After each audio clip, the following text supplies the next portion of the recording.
अब स्टूडेंट्स हमने अपना जो चैप्टर हम पढ़ रहे हैं चैप्टर 5 डाटा हैंडलिंग, उसका हमने पार्ट 7 डिस्कस करना है। उसमें एक बहुत इंपॉर्टेंट टॉपिक आपका रहेगा प्रोबेबिलिटी। प्रोबेबिलिटी के बारे में वैसे आप जानते होंगे कि प्रोबेबिलिटी का मतलब क्या होता है, but this is a very interesting and very important topic, क्योंकि स्टूडेंट्स ये हमारे पास सिर्फ 8th में नहीं है, 9th में, 10th में, 11th में, 12th में, सब क्लासेज में आपको प्रोबेबिलिटी मिलेगा। आपका चैप्टर का नाम भी वहां पर प्रोबेबिलिटी ही रहेगा, लेकिन डाटा हैंडलिंग वहां पर नेम चेंज होकर आपका स्टैटिस्टिक्स हो जाता है। चीजें वही रहेंगी आपकी, थोड़ी सी एडवांसमेंट आपकी आती रहेगी। तो let us start this part probability. Probability में देखिए पहले आपको ये समझना है कि what is the meaning of probability. तो उसके लिए यहाँ पर हमने एक टर्म लिखी हुई है, random experiment and its outcomes. Now what do we mean by random experiment, कि हम रैंडम एक्सपेरिमेंट किसको बोलते हैं। ठीक है, तो रैंडम एक्सपेरिमेंट हम उसको बोलेंगे बेटा जिसका आउटकम हमें पता ही नहीं होगा कि ये अगर मैं करूंगा तो क्या होगा। तो आप ऐसे तो जनरली बोल सकते हैं, डेली लाइफ में भी हमें नहीं पता होता कि आज ये होने वाला है, ठीक है, लेकिन आउटकम तो मुझे नहीं पता है, लेकिन जो भी उसके पॉसिबल आउटकम्स हैं वो मैं श्योरिटी से बता सकता हूं कि ये हो सकते हैं। तो that is known as random experiment.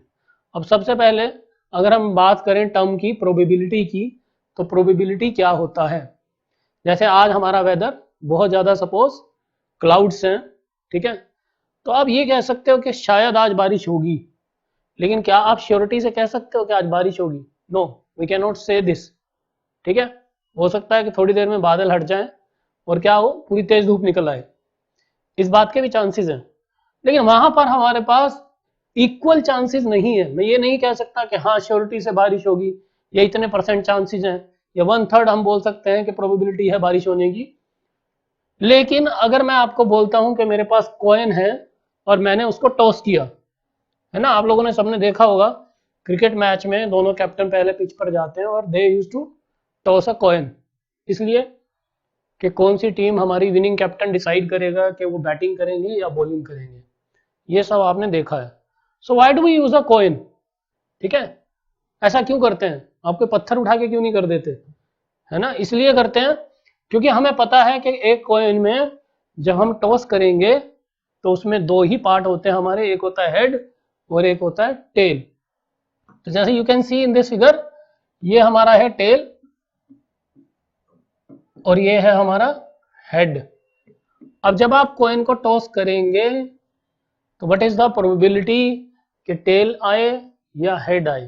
तो उसके लिए मैं आपको ये बता देता हूं कि प्रोबेबिलिटी का फॉर्मूला क्या होता है, आपने उसको कैसे फाइंड आउट करना है। देखिए ये एक रैंडम एक्सपेरिमेंट कैसे है। ये रैंडम एक्सपेरिमेंट इसलिए है स्टूडेंट्स क्योंकि जब मैं कॉइन को टॉस कर रहा हूं, क्या आप 100% कह सकते हो कि हेड ही आएगा? नहीं कह सकते। वी कैन नॉट से इवन कि टेल ही आएगा। ठीक है, अब कुछ स्टूडेंट मुझे पढ़ाते हो बोलते हैं सर कॉइन ऐसे सीधा भी खड़ा हो सकता है। तो मैंने उनको एक चीज बोली कि आप एक कॉइन लीजिए, आप उसको 100 टाइम्स, 1000 टाइम्स, या आप उसको 10,000 टाइम्स भी अगर टॉस करेंगे, आपके पास एक बार भी कॉइन सीधा खड़ा नहीं होगा। ठीक है, तो आप कॉइन की प्रोबेबिलिटी निकाल सकते हैं। तो प्रोबेबिलिटी का आपका जो मेन फॉर्मूला आपका यूज करेंगे हम, that will be probability is equal to, ठीक है, इसमें हमारा जो न्यूमरेटर रहेगा वो रहता है हमारा probability is equal to favourable outcomes, probability is equal to favourable outcomes divided by total number of outcomes. ये बेटा थोड़ा सा अंडरस्टैंडिंग आपको लेनी पड़ेगी कि हमारा फेवरेबल आउटकम्स क्या हैं। मैं आपको बहुत सारे एग्जांपल से बताऊंगा ताकि आपका बेस इसमें इतना क्लियर हो जाए कि आपको हायर क्लासेस में भी कोई प्रॉब्लम ना आए। Favourable outcomes divided by total number of outcomes, इसका मीनिंग क्या है? What do we mean by favourable outcomes divided by total number of outcomes? What is the meaning of this? देखिए अगर मैं आपसे पूछता कि बेटा ये कॉइन को मैं टॉस कर रहा हूं, उस पर हेड आने की प्रोबेबिलिटी बताइए। जब मैंने ऐसे लिखा P ब्रैकेट में H it means I am finding out the probability of getting head. आप एक बात बताइए मुझे, कॉइन के ऊपर कितने हेड होते हैं बताइए? एक होता है सिर्फ। फेवरेबल आउटकम क्या आया? मैं आपसे प्रोबेबिलिटी ऑफ हेड पूछ रहा हूं, कितने तरीके से हेड आ सकता है? वो आ सकता है स्टूडेंट सिर्फ एक वे से, तो वो हो गया हमारा फेवरेबल आउटकम। फेवरेबल मतलब जो मुझे चाहिए। हेड सिर्फ एक तरीके से आ सकता है, तो ऊपर आ गया 1। और टोटल आउटकम्स कितने हैं? जब आप कॉइन को फ्लिप करोगे तो कितने पॉसिबल आउटकम्स हैं मेरे पास? सिर्फ 2, या तो हेड आएगा या फिर टेल आएगा। तो टोटल आउटकम्स हैं हमारे 2। That's why according to this formula only we can say कि प्रोबेबिलिटी हेड आने की कितनी हो गई? 1 डिवाइडेड बाय 2। सिमिलरली अगर मैं आपसे बोलता कि बेटा टेल आने की प्रोबेबिलिटी क्या है, तो even then what you will say, हम बोलेंगे कि टेल आने की प्रोबेबिलिटी भी हमारी 1/2 ही है, क्योंकि कॉइन के ऊपर कितने टेल होते हैं? 1, ठीक है। और टोटल आउटकम्स या तो हेड आएगा या टेल आएगा, 2 ही ऑप्शन है हमारे पास। अभी हम कॉइन की बात कर रहे हैं, हम डाइस भी देखेंगे अपनी लूडो वाली डाइस, एंड हम कार्ड्स भी देखेंगे, प्लेइंग कार्ड्स, उसके लिए भी हम प्रोबेबिलिटी निकाल के देखेंगे कि क्या आ रही है। तो यहाँ पर हेड की प्रोबेबिलिटी भी स्टूडेंट्स 1/2 आई एंड टेल की प्रोबेबिलिटी भी 1/2 आई, ठीक है। अगर हम किसी कॉइन को टॉस कर रहे हैं तो हमारे पास हेड आने के भी चांसेस उतने ही हैं जितने टेल आने के हैं। तो इसके लिए हम यूज करते हैं टर्म इक्वली लाइकली आउटकम्स। अब ये थोड़ा सा आपको समझना है, अंडरस्टैंडिंग लेनी है, what do we mean by equally likely outcomes. जैसे कि मैंने आपको बोला कि सपोज आज बहुत ज्यादा क्लाउड्स हैं, ठीक है, तो आप कहोगे कि इट विल रेन और इट विल नॉट रेन, ठीक है, इट विल रेन और इट विल नॉट रेन। एक स्टूडेंट ने एग्जाम दिया, वो बात अलग है कि वो बहुत इंटेलिजेंट है, हम बोल सकते हैं कि उसके पास होने के चांसेस ज्यादा है, लेकिन हमने सपोज के कॉम्पिटिटिव एग्जाम्स दिया। एक कॉम्पिटिटिव एग्जाम आप लोगों को पता होगा ना, जहां पर आप कोई एंट्रेंस देते हैं, कोई एग्जाम, ठीक है, किसी हायर क्लास में एडमिशन लेने के लिए, कॉलेज एडमिशन के लिए या इंजीनियरिंग के लिए या मेडिकल के लिए आप कोई एग्जाम देंगे। तो हमारा कॉम्पिटिटिव एग्जाम हमने दिया, ठीक है। अब a student will clear that exam और he will not clear that exam. आप क्या इन दोनों केसेस में कह सकते हो कि ये इक्वली लाइकली आउटकम्स है ना? इक्वली लाइकली का मतलब क्या है बेटा? कि इसके होने के चांसेस भी उतने ही हैं जितना इसके होने के चांसेस हैं, या फिर इसके होने के चांसेस भी उतने ही हैं जितना इसके होने के चांसेस हैं? नहीं, हम श्योरिटी से ऐसा नहीं कह सकते। क्या मैं कह सकता हूँ कि हाँ भाई 50% चांस है बच्चा पास हो जाएगा और 50% चांस है कि बच्चा पास नहीं होगा, है ना? वी कैन नॉट से दिस। तो इक्वली लाइकली आउटकम्स हमारे कौन से होंगे? तो उसके लिए मैंने जैसे अभी आपको बताया लास्ट स्लाइड में, हमने क्या देखा बेटा कि अगर मेरे पास एक कॉइन है, ठीक है, उसके ऊपर आपके पास 2 ऑप्शंस आएंगी, या तो आएगा हेड या आएगा टेल। अब मान लो आप बिल्कुल फ्री हो तो मैं आपको एक एक्सपेरिमेंट बताता हूं जो आप करके देख सकते हो ना। आप बोलोगे कि सर कैसे है इक्वली लाइकली? सपोज आप टीवी देख रहे हो, है ना, पढ़ाई छोड़ के नहीं करना है एक्सपेरिमेंट। सपोज आप टीवी देख रहे हो, मूवी देख रहे हो आप, तो आपने क्या करना है, एक कॉइन लेना है, ठीक है। घर पे आपके पास 1 रुपया 2 रुपए का कोई भी कॉइन हो वो आप ले सकते हो। अब आपने उसको सपोज 10 टाइम्स टॉस किया, है ना। अब किसी बच्चे ने मुझे बोला सर मैंने 10 टाइम्स टॉस किया उसको एंड मेरे पास आ गए सर हेड 8 आ गए, सपोज हम मान लेते हैं, और 2 टेल आ गए। तो बच्चा मुझे आके बोलेगा सर आपने तो बोला था इक्वली लाइकली है, लेकिन यहाँ पे तो 8 हेड आ रहे हैं 2 टेल आ रहे हैं। ऐसा हो सकता है, ठीक है। आपने क्या करना है, जब भी आप अपने नंबर ऑफ एक्सपेरिमेंट्स बढ़ाएंगे, सपोज मैंने इसी को 50 कर दिया, तो आप एक चीज नोटिस करेंगे कि आपके हेड और टेल दोनों इक्वल आते रहेंगे, यानी कि वो और पास जाएंगे, ठीक है। तो फॉर एग्जांपल हम ऐसे ले सकते हैं कि सपोज मैंने 50 बार किया, तो यू कैन से कि हमारा लेटस से कि हमारा आ रहा है ये 20 या 22 ले लीजिए आप, ठीक है, एंड 28 टाइम्स आ रहा है मेरा टेल, ये आपका और पास आ गया, क्लोज हो गया इवेंट, ठीक है। यानी कि अब आप कह सकते हैं कि हाँ they are almost equally likely. अब आपने सपोज और बढ़ा दिया, हमारा 100 टाइम्स आपने किसी कॉइन को टॉस किया। कॉइन बिल्कुल फेयर होना चाहिए। फेयर कॉइन का मतलब ये होता है कि वो कहीं से मुड़ा हुआ ना हो, ठीक है, बिल्कुल फ्लैट कॉइन होना चाहिए, तब आपका ये एक्सपेरिमेंट सही रहेगा। अगर आपने कहीं उसको प्रेस कर दिया या कुछ कर दिया तो वो फेयर कॉइन नहीं है। अब आपने सपोज 100 टाइम्स किया तो देयर आर चांसेस कि आपके पास 52 हेड आ जाए और 48 टेल आ जाए। इसका मतलब क्या हुआ कि हेड और टेल आने के चांसेस ऑलमोस्ट हमारे इक्वल हैं। That's why we say that these are equally likely outcomes. कभी मैं कोई कॉइन टॉस करता हूं तो हेड आने के भी जो चांसेस हैं वही हमारे टेल आने के चांसेस हैं, तो हम उनको बोलते हैं इक्वली लाइकली आउटकम्स, ठीक है। इसमें आप नेक्स्ट देखिए, हमारे प्लेइंग कार्ड्स के बारे में आप लोग सब जानते हैं।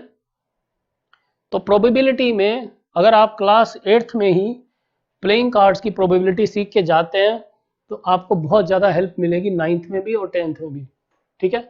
11th में मैं इसलिए नहीं बोल रहा, 11th में आपके पास ऑप्शन होती है ऑप्ट करने की कि आप मैथ्स ले रहे हैं नहीं ले रहे हैं। सबसे पहले प्लेइंग कार्ड्स कौन से होते हैं, कितने होते हैं, तो ये इमेजेस मैंने यहाँ पर आपको दिखाई हुई है। इस तरह के आपके पास एक पैक आता है, 52 कार्ड्स उसमें टोटल होते हैं। तो टोटल कार्ड्स हमारे पास आते हैं 52, टोटल 52 प्लेइंग कार्ड्स होते हैं। बेटा उसमें ना एक ऊपर जोकर और नीचे जोकर होता है, तो हमारा प्लेइंग कार्ड्स में काउंट नहीं होता। कुछ गेम्स कुछ लोगों ने बनाई हुई हैं जोकर्स को इंक्लूड करके, बट वो हमारा इंक्लूडेड नहीं है, ठीक है, ये चीज याद रखिएगा। अभी हम इसके सूट्स के बारे में पढ़ेंगे। टोटल कार्ड्स मेरे पास 52 है, ठीक है, और इसमें हमारे पास 4 सूट्स आते हैं बेटा। वो कौन कौन से हैं देखिए, तो ये हमारा पहला है, ये हो गया हमारा क्लब, ठीक है। ये हमारा दूसरा सूट है, इसको हम बोलते हैं heart. Then this is our spade, and बेटा ये है हमारा डायमंड।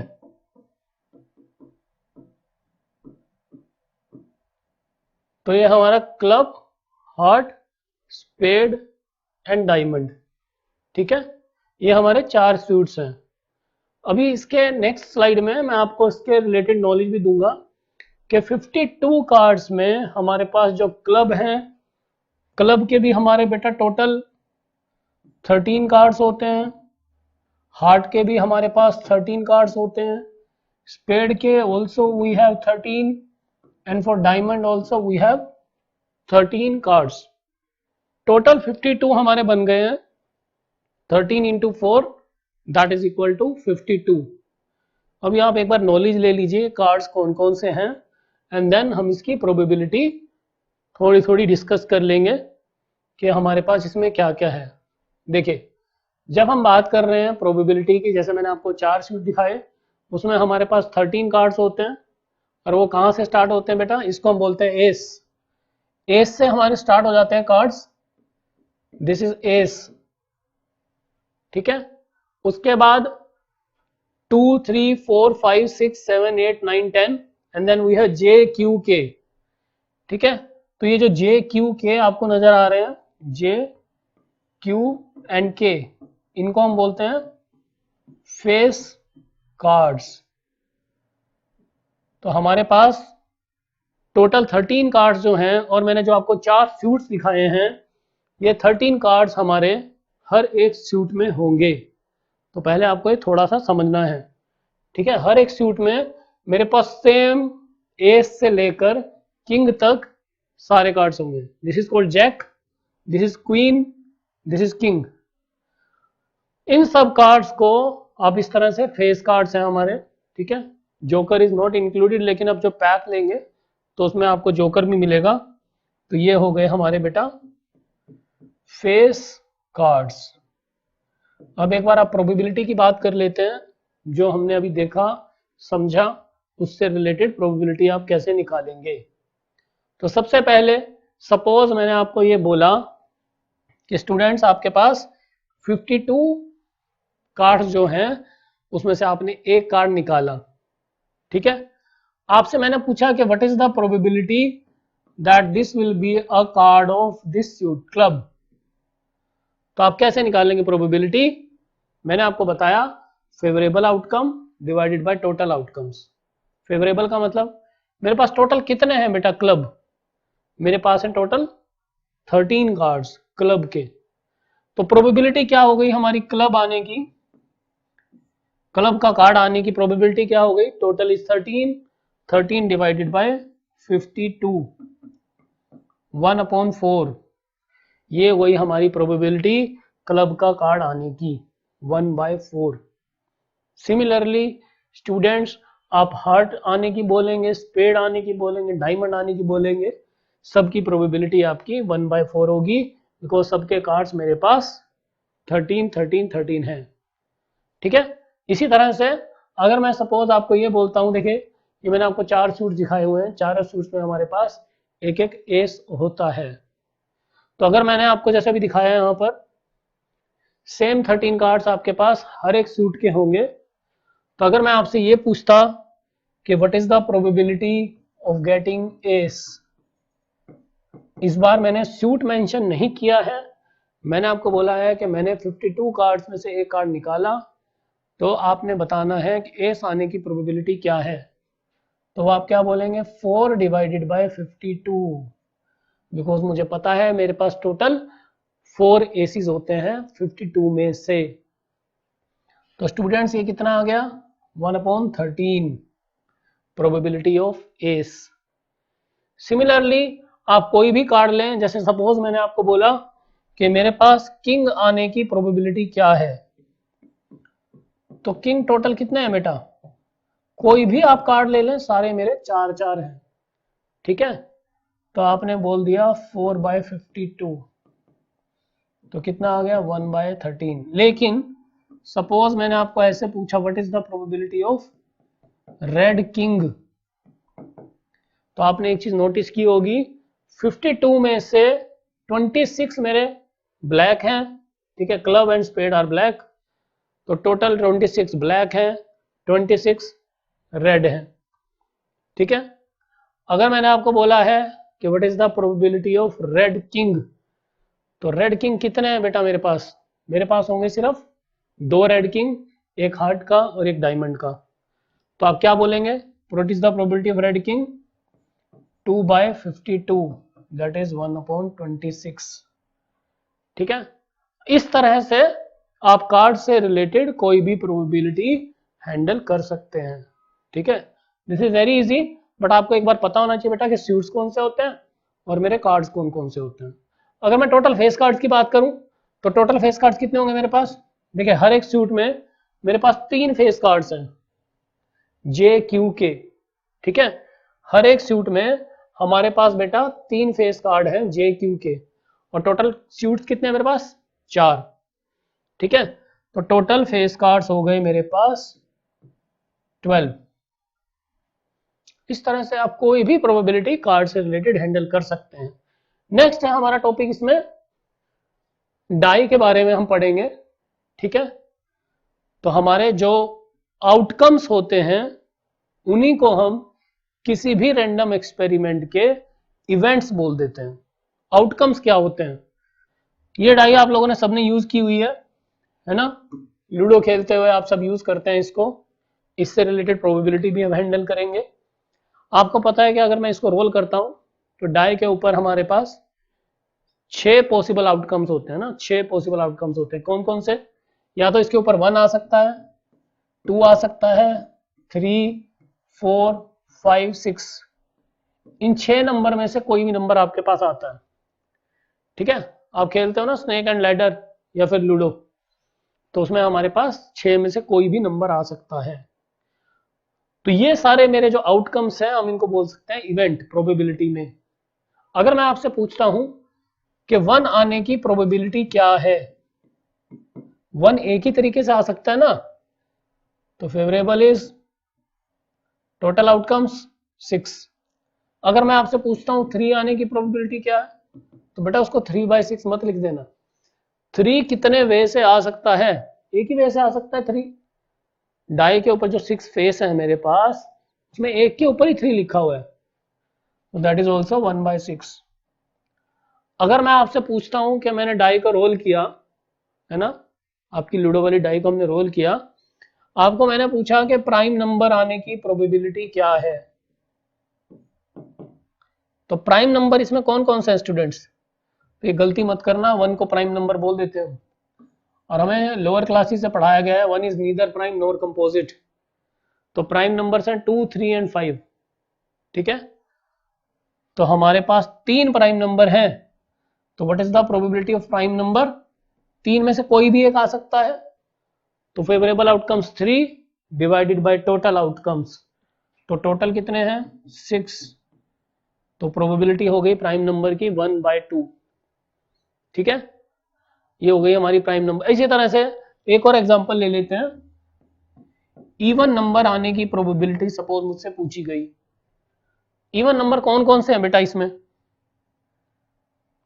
इवन नंबर हमारे इसमें कौन कौन से हैं, even number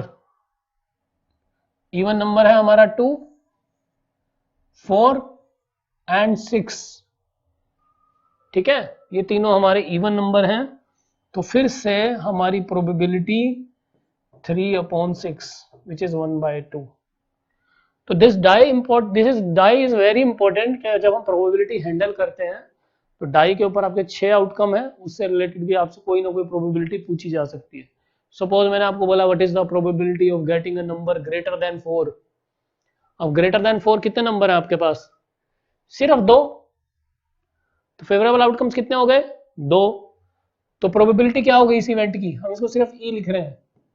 what is the probability of this event, event क्या है, इवेंट है कि 4 से बड़े नंबर आने की प्रोबेबिलिटी बताओ, तो 2 आ सकते हैं, या तो 5 या 6, तो 2/6 विच इज 1/3।